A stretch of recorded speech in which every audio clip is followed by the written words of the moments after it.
Hello, everybody. Welcome back to another episode of Backstage Spotlight. Today we're with Leesa. Hello. Hello, hi. How are you? Yeah, I'm good, thank you. How are you? Good, thanks. We were just laughing before we hit record because why do we look the same? I know we're literally like going for this like back Nick back, black, black top. Hilarious. release. Yeah. So Lisa, for the viewers, people listening, watching, would you like to just give a rundown, where you trained and what you're currently doing in the industry, and what you've done in the past, maybe? Yeah.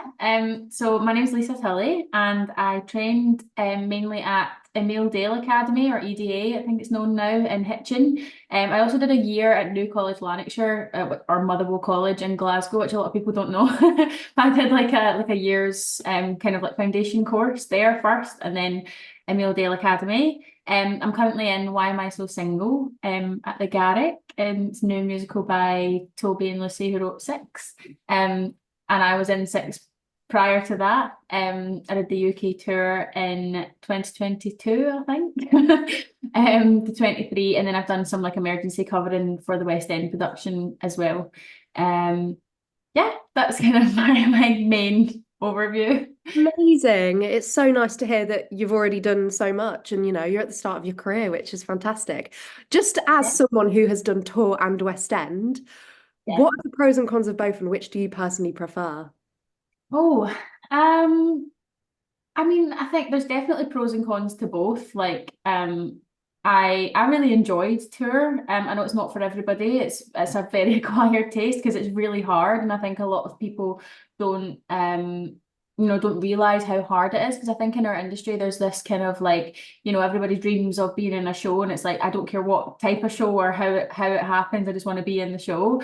And you don't really take into consideration how hard it is to be on the move all the time, sleeping in a different bed every week a lot of the time, having like living out of a suitcase and stuff, being away from home. It's really hard, but I actually really enjoyed it because I moved out really young when I was 18, which is a little while ago now.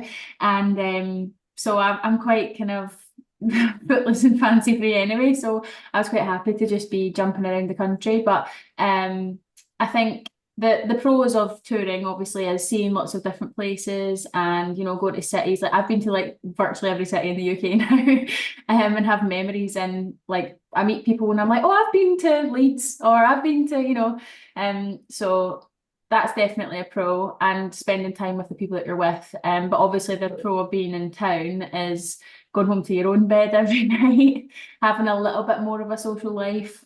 Because if you don't have to be in work till 6 p.m., you can go to the gym, you can go for lunch with a friend, you can, do whatever you want with your day and then go to work in the evening, and it feels a bit more like you have life and work. For sure. Whereas on tour with that time, you still have that time in the day a lot of the time, but you're like in like Malvern. So you're kind of like, oh, you don't have your same kind of home comfort. So there's definitely pros and cons to both. And I don't think there's a lot of when I did Six, I know a lot of the girls that I worked with, and me included, would argue like touring is so much harder, like in general, like because doing a show is hard, but then you add the touring elements, it's even harder. Yeah, Like everything at West End's got it sweet. It's so much more hard work when you're on tour, definitely. yeah, for sure. What was your highlight of the six UK tours? Is there one moment that you think back and think, yeah, that was so good? Yeah, I think playing Anne Boleyn in Glasgow was definitely my highlight because I not only had like 40 odd of my friends and family come through from my hometown on like a minibus. I had Oh, like obviously we use our own accents and stuff, and so I think Scottish people are so patriotic and we just love to support anybody. Like you see a Scottish person on the telly, you like root for them. So it's like I felt like I had the whole audience like on board with me the entire week. Because I was lucky enough, I was a cover in Six at the time, and the principal Anne Boleyn took holiday the week that we were in Glasgow, so I was Anne Boleyn for the so entire good. week. Or Yeah. like one, I was Howard on one show, but yeah, I was on for the whole week, which was so special. And there's honestly nothing like it. It's so special. So nice.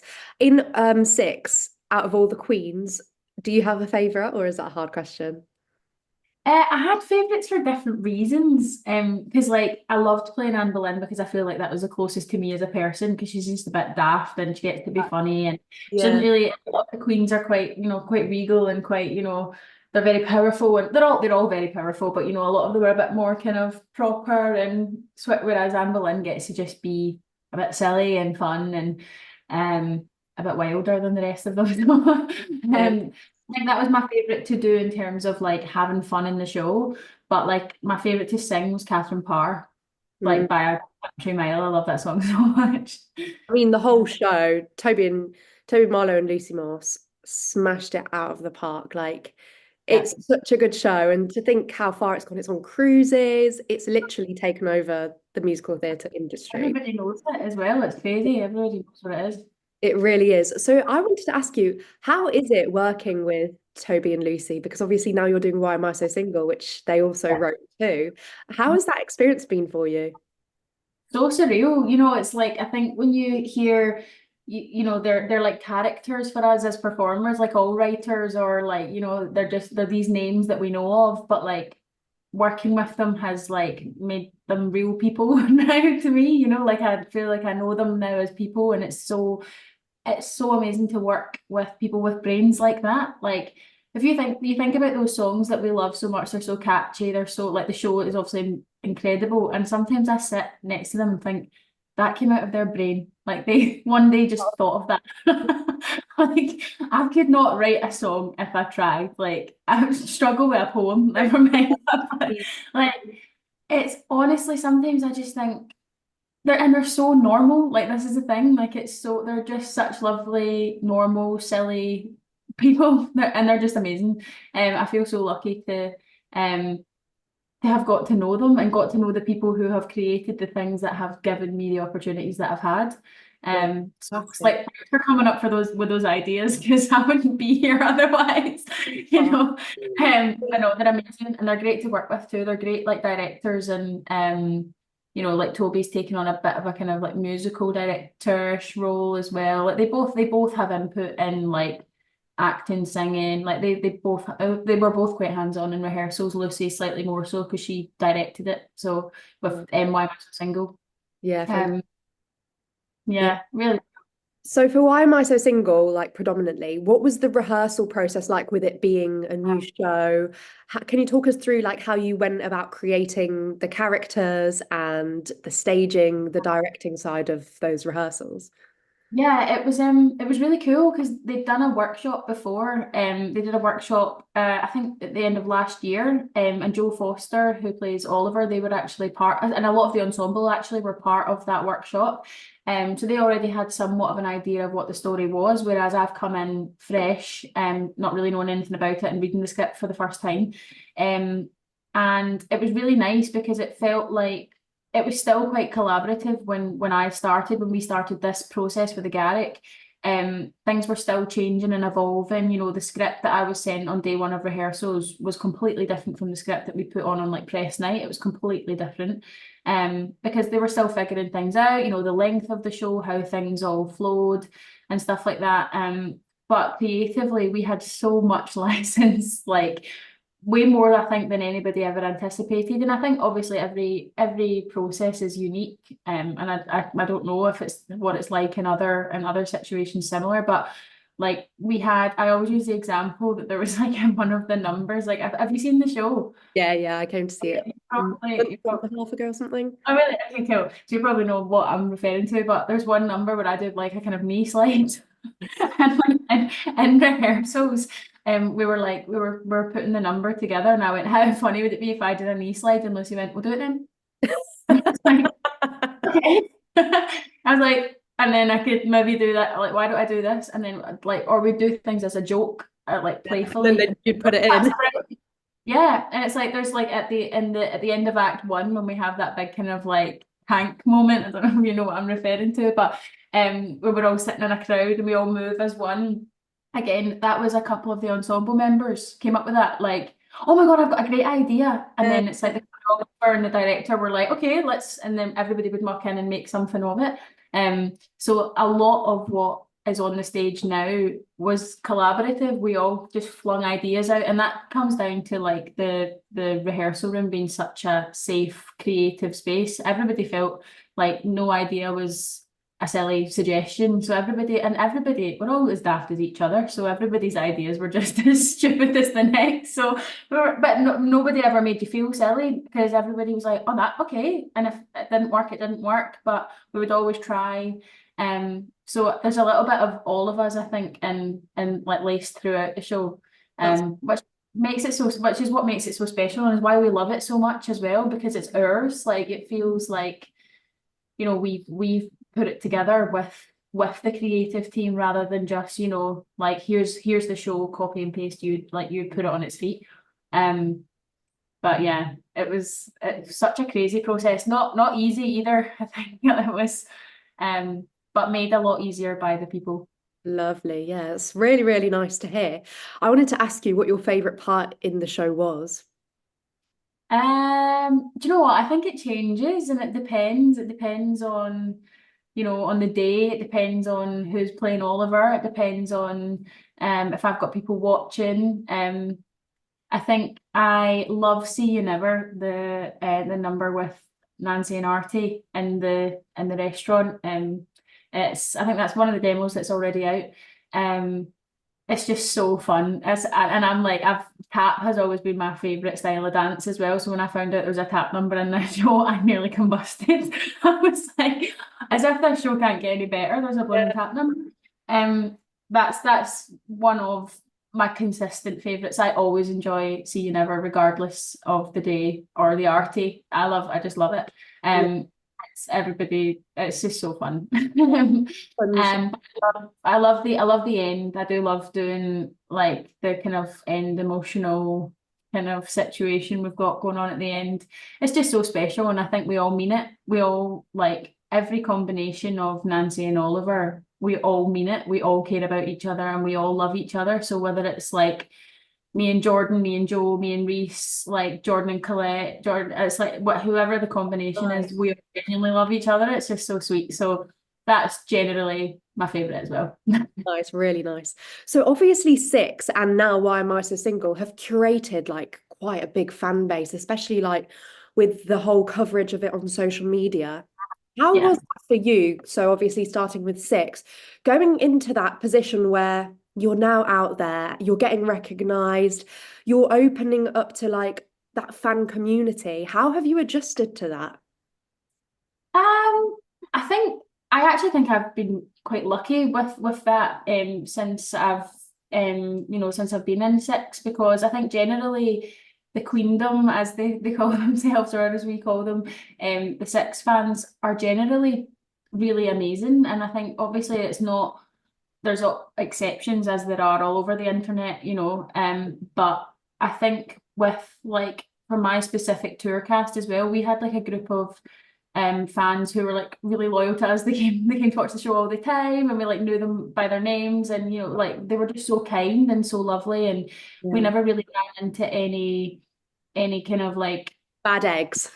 bad eggs. Yeah, and we always used to say like we felt that like if there were someone to comment something nasty on one of our posts, we knew that those fans would be there like, you can't say that, like almost Yeah. like Oh, this kind nice. of thing. Like, we always used to say we were really lucky with the Queendom, and in general they are, because I think for what the show stands for as well, like it encourages, you Empowerment. know, empowerment, and like, yeah, bringing other people up and not comparing yourself, and not, so if you're an actual fan of that show and what it stands for, then generally you're going to be somewhat on board with what it stands for. So I think we were really lucky with Six, and I think with Why Am I So Single as well, it's been the same, but again for what the message is, because we're as a collective, we're representing so many people, and we're telling stories that don't often get told on a West End stage. So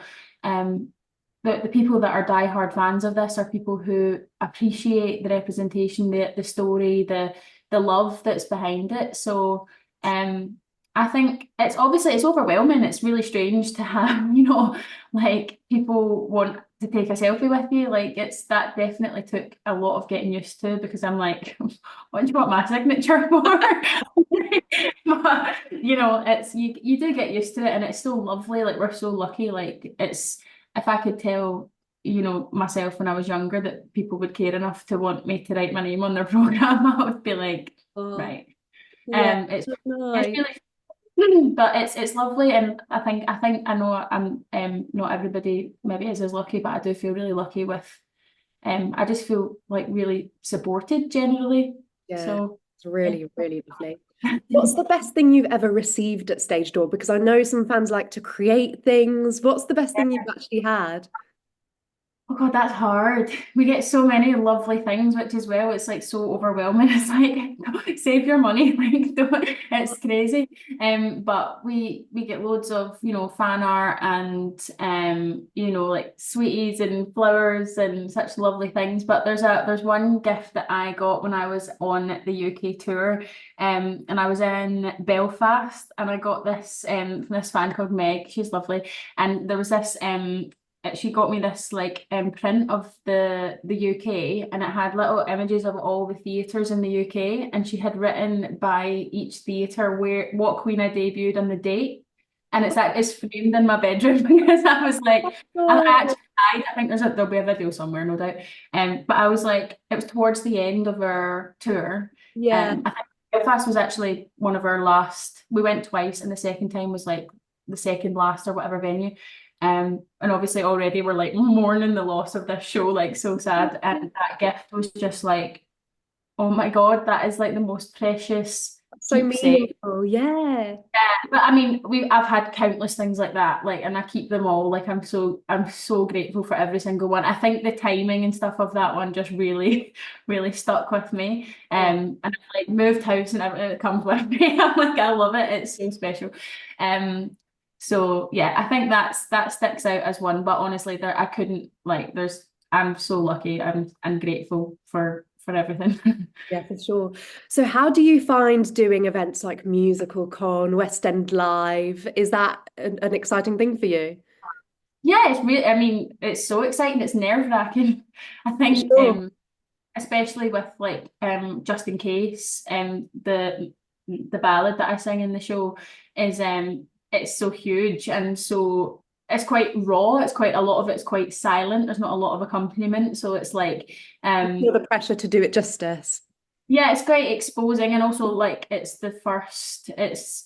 everybody's first impression of the song, not so much now, but especially at the beginning, it was everybody hearing it for the first time. So there was a lot of pressure behind that. Pressure I put on myself, might add, not from anybody else. But I find that it's hard when you go to places like Musical Con and stuff with like you're dealing with different um types of sound and like, because if you get used to the sound in the Garrick and then you go Yeah. to like arena like at Musical Con the sound was really different and that can be difficult because then if I don't know if I'm singing in tune if I can't hear myself like Yeah. sometimes I see videos back and I'm like oh come and watch it I promise it's better at the Garrick Oh, yeah and I get nervous like everybody else but it's I feel really lucky. I feel every time like that. I went to did Musical Con just now, and it was literally like I actually was in disbelief that I was even there. Like I'd never even been as like to just take part in it. Which I don't. I'm not entirely sure why, but I got there and was like I felt like I'd fast tracked. I'd like skipped the stage. I was like, wait, how did I end up? But it's so fun. Things like West End Live as well. That's definitely a highlight as well. That was my first a lot of firsts on this job. It was my first West End Live as well. Which was so crazy. yeah, So and before we opened as well. So it was like our first time doing a lot of it to yeah, yeah. yeah. So when Why Am I So Single comes to a close, what would be your dream to go on to? Would you like to continue with stage or like more like screen? Like what's your plan? What would bleh, how would you like to see yourself in a few years? Um I don't know. I think I had a really interesting conversation with my friend Billy yesterday. She's on the UK tour of six at the moment, and we were talking about like what's next. And it's like I feel like as performers, a lot of us have like somewhat of an ultimate goal, and then the rest is kind of just like see where the wind takes you. And I think for both of us, six was definitely one. Mine especially was doing like playing a lead in town, and it was like we were both sat there. She's in six, I'm a lead in town. She was like, "How crazy is it to be sat here thinking we have no idea what's next, and we have no like clear like it must be this." It's kind of like it's the exciting unknown of like the stars aligning and what's meant to be, you know. In our industry, it would be nice to be able to plan and be like, I would love to have 6 weeks off and then start something else, and but that's not really how it works. And like as you know, it's hard. So it's just auditioning, and whatever sticks, like the right thing will stick. I think definitely my main priority is continuing with musicals. I would love to do something a bit more like musical theatre, like because I've done a lot of poppy stuff. Yeah, like classic sort of.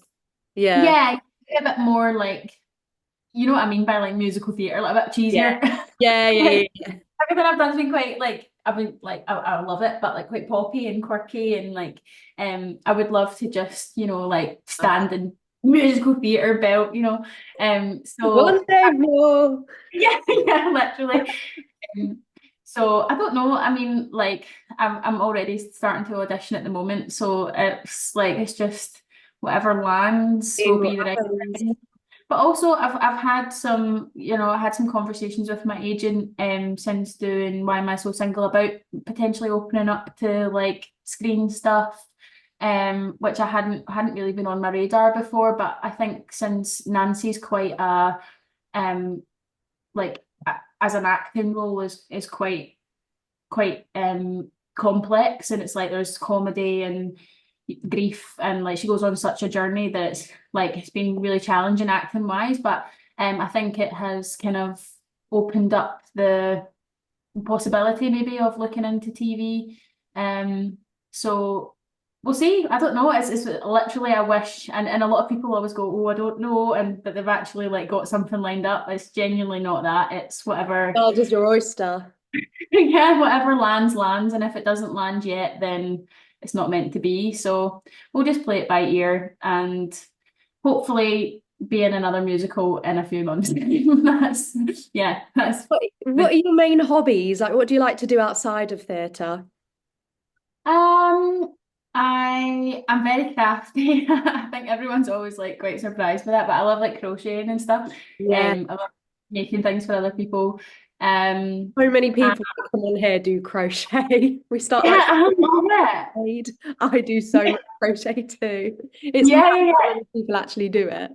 It's so good, and I think a lot of people in theatre like develop it as a side hobby because it's quite an easy thing to do. Like if you're backstage, or if you're in rehearsals, or if you've got a break, it's such a good, it's such a good hobby for that. And I like, I like just spending time with people I love, whether it's just hanging about with them, going for a walk, going for food, sitting in. I like spending time with other people.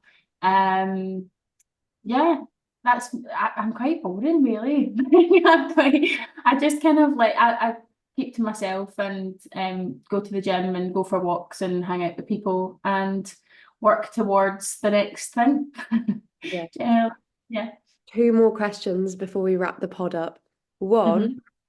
if you could tell your younger self a piece of advice or something to keep yourself going, what would it be? Uh, oh God. I think I would just say hard work will always pay off. Yeah.